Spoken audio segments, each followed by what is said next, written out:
Por favor, para casa.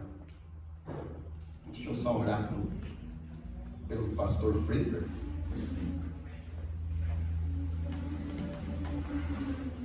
Senhor Deus, muito obrigado, Pai, pela vida do pastor Friedberg, Pai, por ele estar disposto a vir trazer a mensagem, Senhor, trazer como foi um pouquinho lá no Rio Grande do Sul, Senhor. Obrigado pela vida dele, obrigado pela família, Pai. Que o seu Santo Espírito esteja sobre ele agora, Pai, e que sobre os lábios dele flua só as suas palavras, Pai, para que os nossos corações sejam preenchidos com a sua palavra e o nosso ser, Pai, possa ser diferente um pouquinho quando sair daqui, Senhor. É o que eu oro em nome de Jesus. Amém. Bom, muito bom estar aqui. Se eu ainda não falei bom dia para alguém, bom dia a todos. Bom dia. Trouxe meu fã-clube, minha esposa Mônica, meu sogro, seu Vitor, vieram aí também nos prestigiar vocês.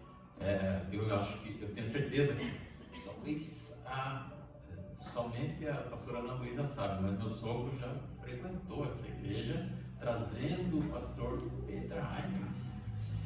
Isso quando eu nem existia ainda, né? Então, ele tem um amor também especial por essa igreja. Muito bom estar aqui. E eu fiquei pensando, porque era para eu ter estado aqui dia 19 de maio, né, como o pastor Nelson já falou, e aí surgiu a oportunidade de ir lá para o sul, de ajudar um pouquinho lá, e eu liguei para ele perguntando, e foi como ele falou: não, claro, vai. E aí, fim de semana passado, no sábado, ele me manda uma mensagem. Eu estava no interior de Santa Catarina, sem acesso a conexão nenhuma, e dali a pouco aparece a mensagem. Eu estava dirigindo, apareceu no telefone. Eu falei: que o Nelson quer? Daí ele falou: tudo certo para amanhã. Daí eu falei: nossa, Nelson, não, eu acho que o nosso WhatsApp tem um tradutor, porque eu falei que eu não poderia no ano passado, e por algum motivo a gente não se comunicou bem. Eu falei: agora, já que agora, enfim, eu estou aqui, é bom que seja caprichada a mensagem, né? Porque a expectativa foi crescendo. E é muito bom poder estar aqui com vocês. Ainda mais, eu acho que isso tudo foi um presente de Deus para mim, para eu poder estar aqui num dia tão especial quanto hoje, né? Porque eu acho que não tem todo domingo esse cafezão aqui, essa alegria, essas árvores e esse cheiro, né, de tangerina, bergamota, mimosa, né? Não sei como é que vocês chamam. Isso aqui é vida da igreja. E a minha mensagem tem a ver com isso hoje. Eu quero falar sobre igreja, e um pouquinho mais para frente eu vou falar um pouquinho sobre o que eu vi lá no Rio Grande do Sul também. O título da mensagem que Deus colocou no meu coração lá atrás, quando o Nelson me convidou, foi Igreja, a Luz do Mundo. Igreja, a Luz do Mundo. E esse ambiente diferente do que ter as cadeiras ou os bancos todos enfileiradinhos, já me dá exatamente essa ilustração de que a igreja aqui está sendo luz, né? Ter tido 27 crianças ontem aqui é sinal de que essa igreja está sendo luz. Eu gosto da posição que essa igreja está no alto, assim, né? Praticamente um dos pontos mais altos da cidade, né? É quase como uma torre, quase como um farol chamando a atenção. Eu quero tentar motivar vocês a serem a luz do mundo. Mas talvez você já está se perguntando: mas será que a igreja é a luz do mundo? Será que nós somos a luz do mundo? A luz não é Jesus? Quem será que é a luz? A profecia de Isaías, quando Isaías fala que o Messias vai vir, ele fala assim: o povo que caminhava em trevas, Isaías 9:2. O povo que caminhava em trevas viu uma grande luz. Sobre os que viviam na terra da sombra da morte raiou uma luz. 1000 anos antes de Jesus nascer, Isaías faz uma profecia do passado. Ele fala assim: o povo que caminhava em trevas viu uma grande luz. Ele já fala como se já tivesse acontecido, apesar de que ele está se referindo a algo que vai acontecer. É quase como quando a gente fala assim, quando vê um jogo, né, e fala: já ganhou, né? Já ganhou. É tão certo que isso vai acontecer que eu já posso falar até no passado: já ganhou, já acertou, não tem erro. Mas ele fala que o povo caminhava em trevas. Então a luz, ela não faz sentido nenhum onde está claro. A luz, ela precisa alcançar onde está escuro. E o povo que caminhava em trevas, o povo que estava num lugar absolutamente escuro, que é a nossa realidade sem Jesus, viu uma grande grande luz. Depois a profecia continua, e o versículo 6 talvez seja o mais famoso, né? E ele fala assim: porque o menino nos nasceu, um filho nos foi dado, o governo está sobre seus ombros, e seu nome será maravilhoso Conselheiro, Deus poderoso, Pai da eternidade, Príncipe da paz. Então, quando Isaías começa a falar sobre Jesus, ele fala dessa oposição, dessa distância que tem entre luz e trevas. Eu não consigo imaginar uma coisa mais distante, um exemplo mais forte do que comparar escuridão com luz. Porque a luz muda tudo, a luz transforma. Jesus, quando ele falou a respeito de si mesmo, em João 8,12, diz assim: eu sou a luz do mundo. Jesus está apontando para ele, e isso é algo que deixava as autoridades das igrejas, né, entre aspas, da época, transtornadas. Ele fala: eu sou a luz do mundo, quem me segue nunca andará nas trevas, mas terá a luz da vida. Quando nós viemos para cá, imagino que ninguém tenha acendido o farol do carro, ninguém veio com a lanterna, porque já tinha luz, né? Nós estamos durante o dia. Mas na escuridão é muito difícil a gente caminhar. Foi quinta ou sexta-feira, não sei. Eu estava andando nas trevas no meu quarto, né? Não queria incomodar minha esposa. Eu dei um chute na cama que meu pé está inchado e marcou meu pé, porque eu estava andando na escuridão. É perigoso andar no escuro. A gente se machuca. A gente não sabe o que está acontecendo e a gente precisa da luz. Eu poderia, não sei se não, acho que eu não estava com o celular na mão naquele momento, mas por menor que fosse a luz que eu tivesse, qualquer luzinha seria suficiente para identificar uma cama que apareceu lá, não sei de onde, né? Quem colocou aquela cama lá? Ela sempre esteve lá. Mas essa necessidade que nós temos da luz, ela é absolutamente real também na nossa vida espiritual. Eu preciso de luz para me locomover, eu preciso de luz para te reconhecer, eu preciso de luz para ler, eu preciso de luz para viver. E a luz é Jesus ou a luz é a igreja? A primeira coisa que a gente faz, pessoas prudentes, né, quando entra no cômodo, liga a luz. E aí você reconhece o que está, onde você pode andar, onde você pode se locomover, onde tem algum sinal de perigo. E essa escuridão que Isaías usa como essa ilustração, ela fala de maldade. Essa escuridão reflete ignorância. E nós todos estamos cercados por essa maldade do ser humano que parece que está dentro do coração. E essa ignorância de não saber. O simples fato de eu não saber que Jesus morreu por mim, que Deus me ama, que o Espírito Santo quer transformar a minha vida, é uma ignorância que me faz andar como se eu estivesse escuro. Eu saio tropeçando nas pessoas, eu saio machucando pessoas, eu saio tomando decisões erradas para mim mesmo, porque eu estou na escuridão, na maldade, na ignorância. E Isaías fala: o povo caminhava em trevas. O mundo, 7 bilhões e tantos de habitantes que existem hoje, um dia todos caminharam em trevas. Eu um dia caminhei em trevas. Cada um de nós um dia já caminhou nas trevas. A maldade e a ignorância reinam sobre a humanidade. Eu não preciso te convencer disso. Eu não preciso te explicar. Basta você assistir 2 minutos de noticiário. Basta você abrir um site de notícias. Basta você conversar com alguém. A gente vê quanta maldade, quanta ignorância está aqui. Mas o que contrasta com essa maldade e com a ignorância, o contrário de maldade é bondade, o contrário de ignorância é verdade. Então o povo que anda em luz, a pessoa que anda em luz, ela não experimenta mais, ela não vive mais a partir da maldade, ela vive a partir da bondade. A pessoa se torna gentil, a pessoa se torna carinhosa com as pessoas que estão mais próximas e com as pessoas que estão longe. Quem dirige sabe quanta maldade toma conta até do nosso trânsito, né? Mas tem bondade também. E nós vemos, né, pessoas sendo gentis, pessoas sendo tolerantes, porque há bondade e verdade. Outro momento Jesus diz: eu sou o caminho, a verdade. A verdade é que liberta, saber as coisas. Já te aconteceu de você tomar uma decisão e depois aquilo, você olha para trás e fala, puxa vida, eu não sabia que era assim. Por que ninguém me falou? Talvez uma lei que a gente acabou infringindo sem querer, e a gente fala, puxa, eu não sabia que tinha essa lei, eu não sabia que era proibido. Ou eu não sabia que essa pessoa não era de confiança, fui confiar em alguém enredado pela mentira. E a verdade é aquela que nos transforma. E Isaías fala que tudo isso é para que aumente a alegria. O resultado dessa luz, o resultado da verdade, o resultado da bondade é que aumente a alegria. Pensa num dia que você chegou em casa triste, um dia que você chegou em casa feliz. O dia que eu chego em casa triste é porque eu vi maldade, porque eu vi ignorância, porque eu vi escuridão, talvez me afetou diretamente, talvez me prejudicou.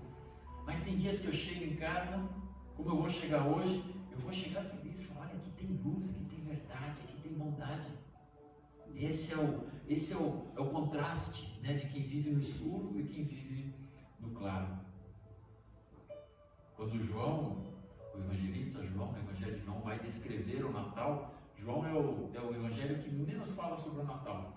E ele mais ou menos fala assim: estava chegando ao mundo a verdadeira luz que ilumina todos os homens. Jesus é a luz que ilumina todos os homens. A verdade que liberta e a bondade que transforma. O dia não muda quando alguém é bondoso com você. Quando alguém faz algo, que seja uma mensagem no WhatsApp, que seja uma ligação. Nossa, eu estou te ligando para dizer que você é importante para mim. Estava orando hoje e lembrei de você. Uma coisa tão simples. Não custa um tostão. Custa 30 segundos do teu tempo. Manda uma mensagem para alguém. Fala, puxa, que gostoso receber essa bondade que transforma. A bondade humana, ela não é uma virtude passiva. Eu não posso ficar sentadinho lá em casa, quietinho no meu quarto. Eu sou uma pessoa tão boa, né? Ninguém sabe, ninguém percebe. Não é algo passivo, é algo ativo. A minha bondade, uma vez que eu sou, vou colocar entre aspas aqui, iluminado pela luz de Jesus, uma vez que eu sou transformado por Jesus, a minha bondade passa a ser algo ativo, algo que me custa um pouquinho de tempo, às vezes até um pouquinho de dinheiro, às vezes um pouquinho do meu tempo livre. A minha bondade, ela é algo passivo. A bondade divina que exerce influência sobre a minha vida. E Deus é bom. Deus é bom. Deus é um bom Pai. Essa bondade divina, ela exerce influência sobre a minha vida. Não sei se você já teve, eu acho que todo mundo já teve, um chefe bom e um chefe que ainda precisava melhorar, né?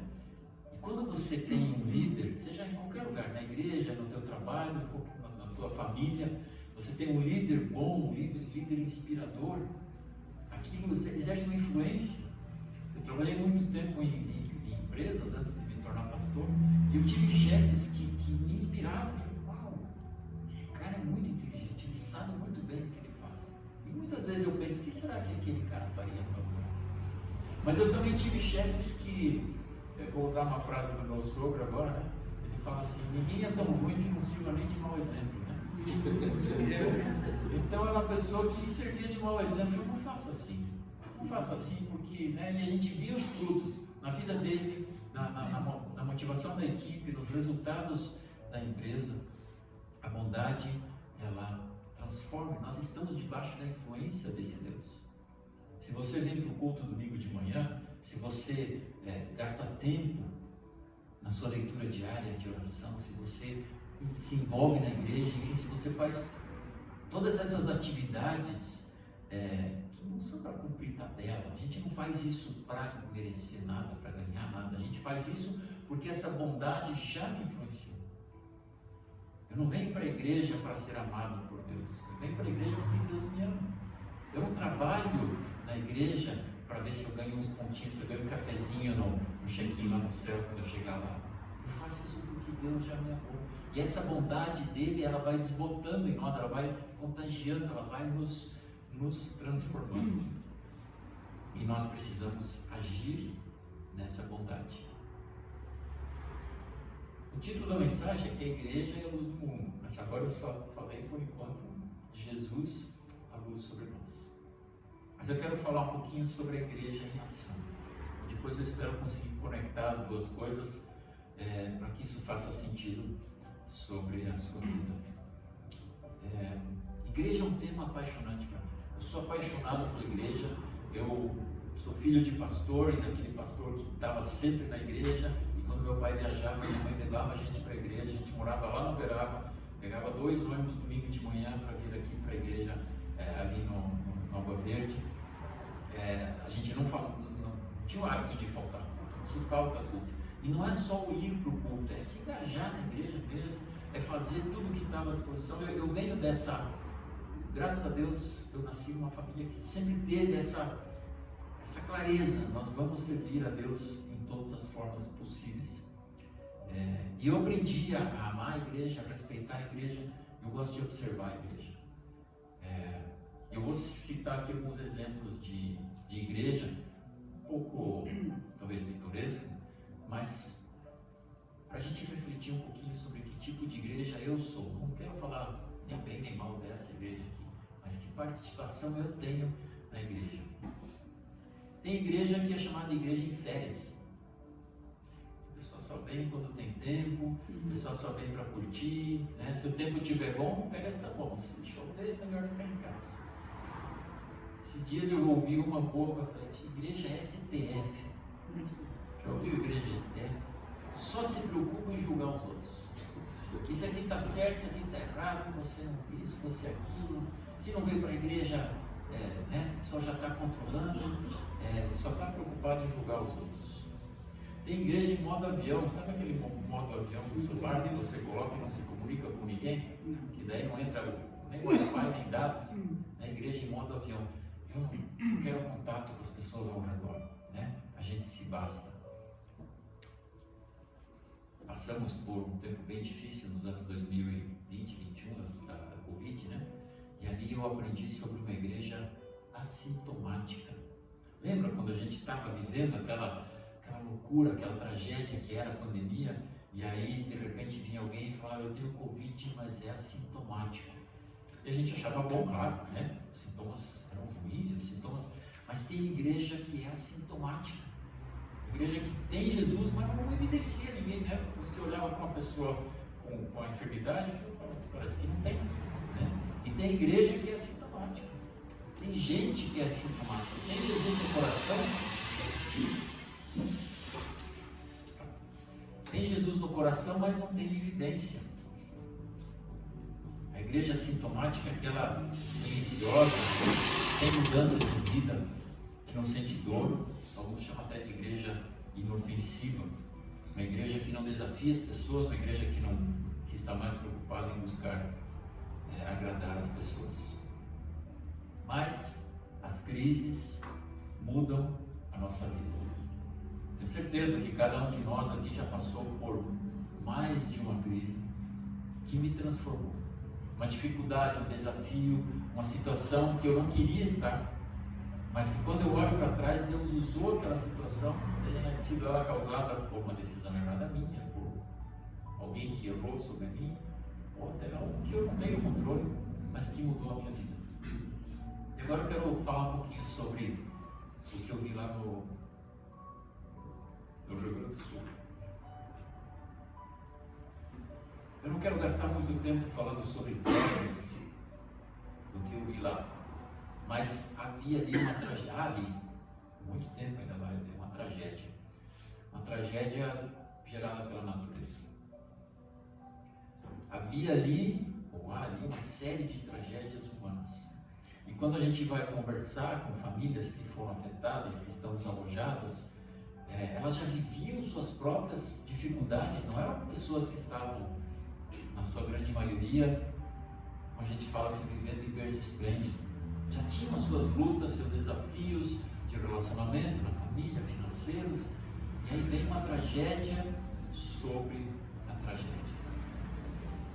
E uma das coisas mais chocantes para mim, que eu imagino que você tenha visto no noticiário também, é como a maldade humana se aproveitou dessa tragédia. É algo absolutamente incompreensível. As histórias que eu vi, as coisas que eu testemunhei de como o ser humano anda na escuridão. E essa escuridão, a crise não transforma. Quem estava no escuro antes da crise, continua no escuro depois da crise.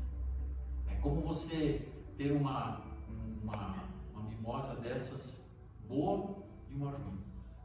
Se ela é boa e você espremer ela, você passar ela por uma crise, vai sair suco bom.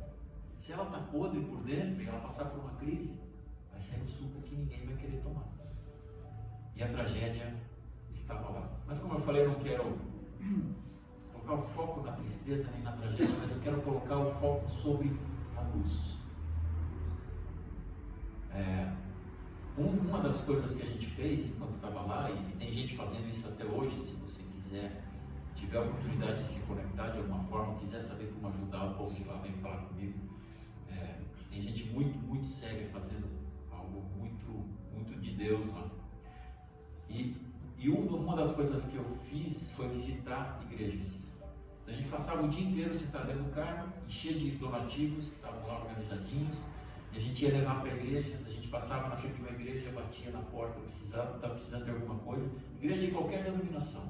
Eu não repeti uma única denominação de igreja, a gente ia 4, 5, 6 igrejas por dia, né, indo e voltando. A gente viu uma placa de igreja, algumas estavam cadastradas e tinham feito alguns pedidos, outras a gente parou e foi espiar a terra, né? E eu entrei nessas igrejas e tirei foto de cada uma delas. Nenhuma única das igrejas que eu entrei, das igrejas cristãs, evangélicas que eu entrei, estava igual. Cadeiras não eram importantes, os bancos não eram importantes, o que sempre era o centro, né? Um templo organizado, né? Com o púlpito, o palco, os bancos alinhadinhos.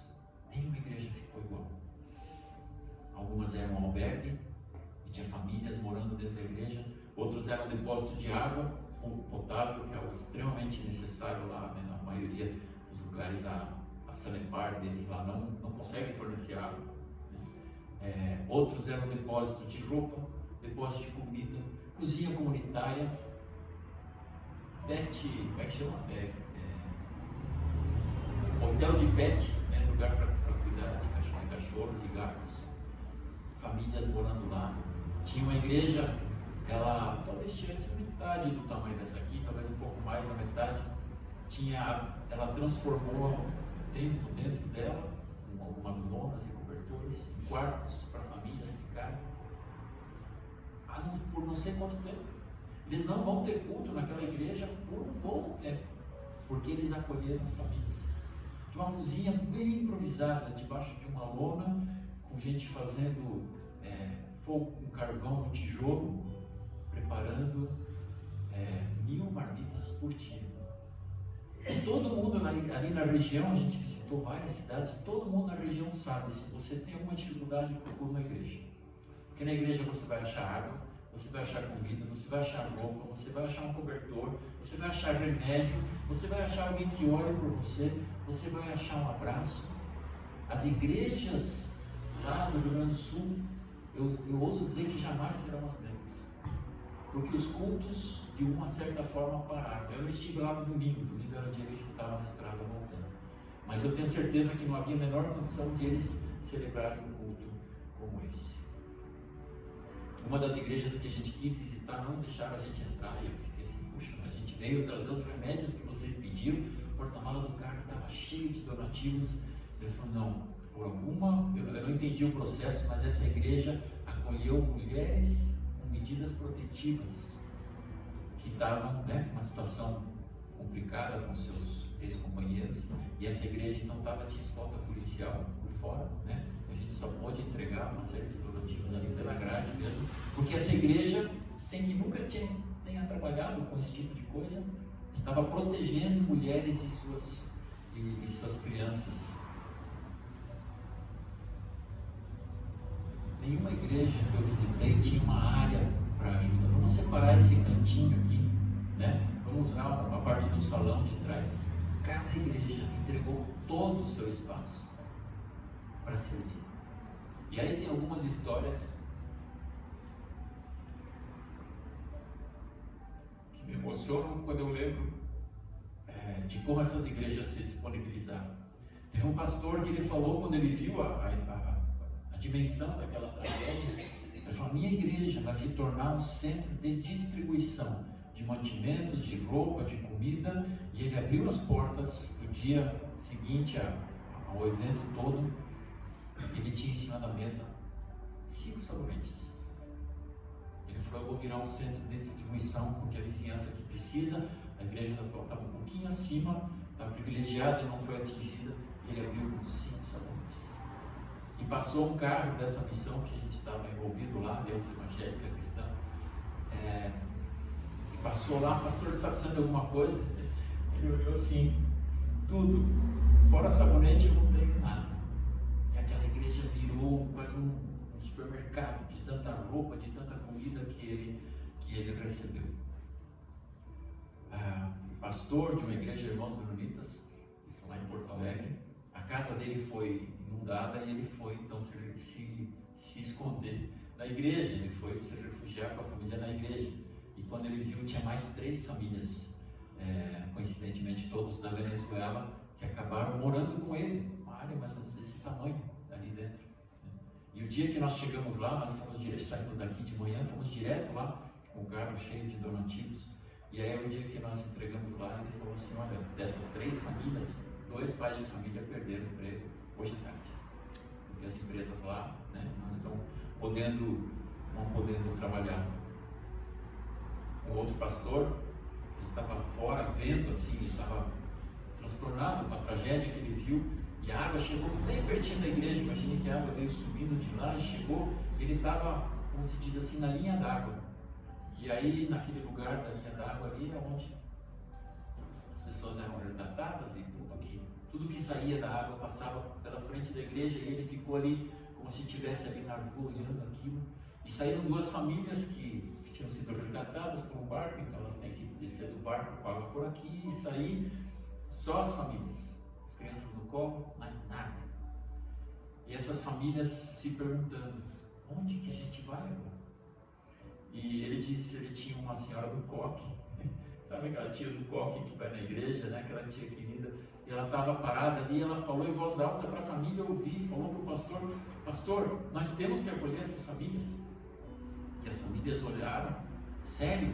Daí ele falou: não, eu tenho que perguntar para a diretoria, eu não posso tomar essa decisão sem falar com a diretoria. Ela falou: não, agora já convidei. E as famílias entraram, e era uma igreja de um porte bem maior, e virou um albergue. Ali eles acolheram muitas famílias e vão ficar com aquelas famílias por algum tempo. E aí ele falou, ligou para a diretoria e falou: olha, eu nem posso mais pedir autorização, porque a nossa querida irmã já tomou a decisão por nós. Nenhuma igreja ficou igual. E a população sabe que a igreja ali é o lugar de transformação, é o lugar onde há possibilidade de encontrar alguma coisa. As crises, elas vêm. Pessoas têm crises, famílias têm crises, igrejas têm crises, cidades têm crises. E a crise, ela tira de nós, ela extrai de nós aquilo que Cristo fez. Mas não muda. A crise não muda Jesus. A crise não muda a mensagem que nós temos. Mas elas nos dão a oportunidade de nos entregar a 100%. Mas então, quem é a luz do mundo? É Jesus? Muito obrigado.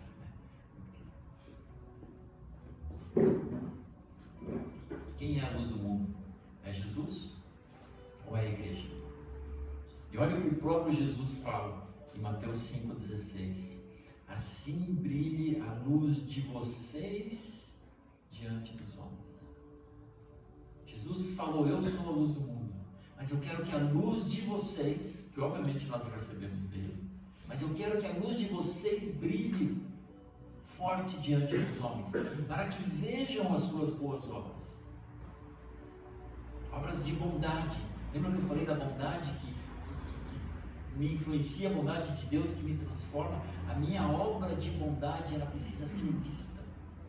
E às vezes a gente tem essa tendência de não se anunciar, de não se divulgar como igreja, uma forma de uma pseudo-humildade, e a gente não é para se vangloriar, não é para se orgulhar, não é para concorrer com as imagens, mas a nossa luz precisa brilhar, e para isso eu preciso falar, para isso eu preciso colocar uma placa na frente da igreja, para isso eu preciso ir até os lugares, para isso eu preciso estar com a porta aberta, para que o mundo veja.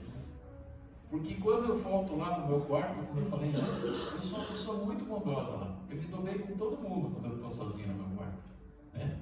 Mas aí eu abro a porta e tenho que começar a conviver com as pessoas. E essa minha luz precisa brilhar. Essa minha luz precisa ser vista, visível. Não para bater no peito e falar assim, olha como eu sou bonzinho, olha, eu fiz essa doação, eu fiz esse donativo, eu fui lá. Não, olha o que Jesus fez por mim. Eu não consigo ficar quieto. Jesus mudou minha vida de um jeito que eu não posso ficar escondido no meu quarto. Eu como igreja não posso ficar fechado, aqui escondido, como uma igreja STF, por exemplo, ou como uma igreja assintomática. A luz é uma sombra. É a luz criada por Deus, é a luz que é Jesus. E essa luz que me transformou, eu sou chamado a iluminar adiante, a refletir essa luz. Versículo 5, versículo 14, que eu estava lendo agora, Mateus 5,16, vou voltar 2 versículos, ele fala assim, vocês são a luz do mundo. Jesus foi embora, Jesus cumpriu o papel dele aqui na terra, ele falou, eu sou a luz. Agora Jesus mora no céu, ele fala, vocês são a luz do mundo. Não se pode esconder uma cidade construída sobre um monte, e também ninguém acende uma candeia e a coloca debaixo de uma vasilha. Ao contrário, coloca no lugar apropriado, e assim ilumina a todos que estão na casa. Eu sou chamado a brilhar no meu local de trabalho, na minha família, nos meus vizinhos, onde quer que eu esteja, onde eu vou praticar o esporte, onde eu vou ter uma roda de amigos, eu sou chamado a brilhar, porque Jesus é a luz que me iluminou. Essa luz eu não tenho como gerar, não é como um vagalume que consegue gerar a luz dele, eu não posso. Eu preciso da luz de Jesus, mas eu não posso me esconder. A igreja não pode se esconder. Se você lembrar, continue orando por essas igrejas lá no Rio Grande do Sul. Eu estou muito curioso, eu tenho uma curiosidade quase que investigativa. Eu quero voltar lá mais vezes, se for possível, mas daqui a 1 ano, daqui a 2 anos, daqui a 3 anos, quando a gente espera que a vida tenha encontrado um normal diferente, novo normal lá em Porto Alegre, eu queria muito voltar e conversar com esses pastores. Como você hoje, como é essa igreja depois da crise? Um pastor foi o segundo pastor com quem eu conversei. Ele estava absolutamente arrasado, ele não conseguia dar conta de tudo aquilo que estava acontecendo ao seu redor. E a gente estava com um carro cheio de gente, eu chamei ele lá no gabinete. Falei, vamos conversar um pouquinho de pastor para pastor, né?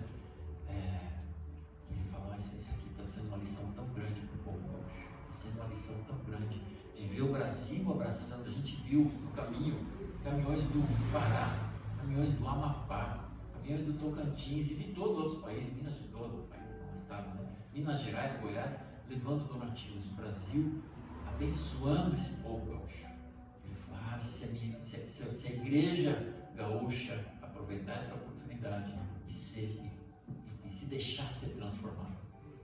Eu acho que uma igreja que acolheu famílias durante meses em casa, dentro do seu templo, uma igreja que serviu 1000 marmitas por dia durante semanas, uma igreja que abriu com 5 sabonetes. Esse pastor eu não conheci, foi uma história de uma outra equipe que me contou, mas eu queria conhecer esse pastor e eu queria chamar ele para pregar um dia sobre 5 pães e 2 peixinhos, né? Eu acho que ele vai ter essa história para contar para o resto da vida. Essa igreja vai ser impactada. As nossas tragédias aqui ao redor não são enchentes, porque se vocês sofrerem com enchente aqui, acho que nós vamos ter que ter um negócio com Deus e ver aquela história do arco-íris, porque alto aqui, acho que a água nunca vai chegar. Então essa tragédia a gente não vai experimentar, mas as tragédias ao nosso redor estão aí. Tem muita situação que precisa da nossa luz. A minha oração é que você e eu sejamos essa luz lá onde Deus nos colocou. Pai querido, obrigado pelo privilégio que nós temos de ser igreja, de fazer parte da igreja. Obrigado pela tua ideia maravilhosa de fundar a família e ao redor da família a igreja que tem esse privilégio, esse presente, Pai, de anunciar, de falar da luz. Eu quero pedir de uma forma bem especial pela igreja aqui da Lindóia, por cada pessoa que está aqui comigo nessa manhã.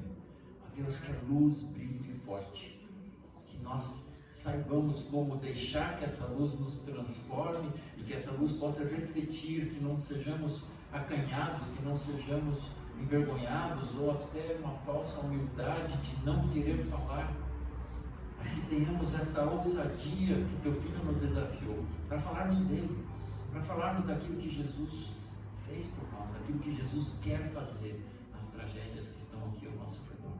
Obrigado, Deus, pelo privilégio que a gente tem de ter essa comunhão, essa mesa maravilhosa, essa manhã tão gostosa, esse sol que ilustra, Pai, tudo o que nós estamos falando da luz. Pai, obrigado por isso, um presente para mim e para cada um de nós. Eu abençoo essa igreja no poderoso nome de Jesus. Amém. Mesmo Deus da paz vos santifique em tudo, e o vosso espírito, alma e corpo sejam conservados íntegros e irrepreensíveis na vinda do nosso Senhor Jesus Cristo, que é o que vos chama, o qual também o fará. Obrigado.